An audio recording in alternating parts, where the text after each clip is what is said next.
প্রথম যখন শান্তিনিকেতনে ভাঙা শুরু হয়েছিল অবনীন্দ্রনাথ ঠাকুরের বাড়িটি, তখনই নিষেধাজ্ঞা জারি করেছিল পুরসভা। বোলপুর পুরসভা বাড়ির গেটে তালা লাগিয়ে দিয়েছিল, কিন্তু এবার পুরসভা সেই নিষেধাজ্ঞাকে উপেক্ষা করে আর্ট অর্ডার ঢুকিয়ে বাড়ি সম্পূর্ণভাবে ভেঙে ফেলা হয়েছে। যদিও বাড়ির গেটে এখনো ঝুলছে পুরসভার লাগানো তালা। কার বাড়ি বলতে আমরা ঘর মালিকের নির্দেশে এখন এসেছি, ও যার জায়গা মানে তাই সেই জিসিবি লাগাইছে, জিসিবি এসে বলে আমরা এসেছি। না, বাধা দেওয়ার কেউ আসেনি। কিন্তু কিভাবে পুরসভার নিষেধাজ্ঞা সত্ত্বেও এই বাড়ি আবারও ভাঙার কাজ শুরু হলো তা নিয়ে নানা মহলে নানা প্রশ্ন উঠতে শুরু করেছে। যদিও বোলপুর পুরসভার চেয়ারম্যান পর্ণা ঘোষের সঙ্গে ফোনে যোগাযোগ করা হলে তিনি ফোন ধরেননি। অন্যদিকে অবনীন্দ্রনাথ ঠাকুরের বাড়ি ভাঙা নিয়ে সকলের ক্ষোভ আক্ষেপ বাড়ছে। কবিগুরু রবীন্দ্রনাথ ঠাকুরের ভাইপো অবনীন্দ্রনাথ ঠাকুর ছিলেন বিশ্বভারতীর দ্বিতীয় আচার্য।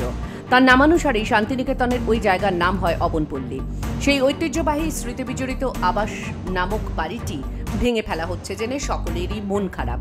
জানা গিয়েছে সেখানে নাকি বহুতল নির্মাণ হবে। প্রশ্ন উঠেছে, এভাবেই কি কবির স্বাদের শান্তিনিকেতন ঠিকাদার জমি হাঙরদের দখলে চলে যাবে?